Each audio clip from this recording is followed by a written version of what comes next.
نحمدہ ونصلی علی رسولہ الکریم فاما بعد اعوذ باللہ من الشیطان الرجیم بسم اللہ الرحمن الرحیم السلام علیکم ورحمۃ اللہ وبرکاتہ۔ ون وے اسٹریٹ چینل کی طرف سے آج میں آپ کو ایک ایسی دعا بتانے جا رہا ہوں جس کے بارے میں نبی اکرم صلی اللہ علیہ وآلہ وسلم نے فرمایا کہ جو کوئی صبح و شام یہ کلمہ توحید پڑھ لے تو اس کو اتنا ثواب ملے گا جتنا کہ اسماعیل علیہ السلام کی اولاد میں سے کسی ایک کو آزاد کرایا جائے۔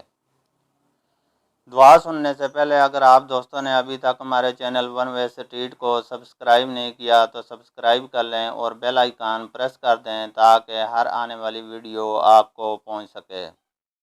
تو دوستو، حضور صلی اللہ علیہ وآلہ وسلم نے فرمایا کہ جو کوئی صبح و شام کو یہ کلمہ توحید پڑھ لے تو اس کو اتنا ثواب ملے گا کہ جتنا اسماعیل علیہ السلام کی اولاد میں سے کسی ایک کو آزاد کرایا جائے۔ نیز اس کے لیے 10 نیکیاں لکھ دی جائیں گی اور 10 برائیاں دور کر دی جائیں گی اور درجے بلند کیے جائیں گے۔ اور اگر صبح کو پڑھا تو شام تک شیطان سے حفاظت میں رہے گا، اور اگر شام کو پڑھا تو صبح تک یہی حالت رہے گی۔ وہ دعا یہ ہے: لا الہ الا اللہ وحدہ لا شریک لہ لہ الملک و لہ الحمد وہو علی کل شیء قدیر۔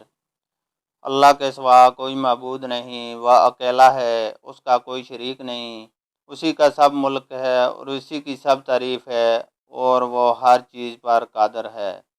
اللہ تعالیٰ سے دعا ہے کہ وہ ہمیں عمل کرنے کی توفیق عطا فرمائے۔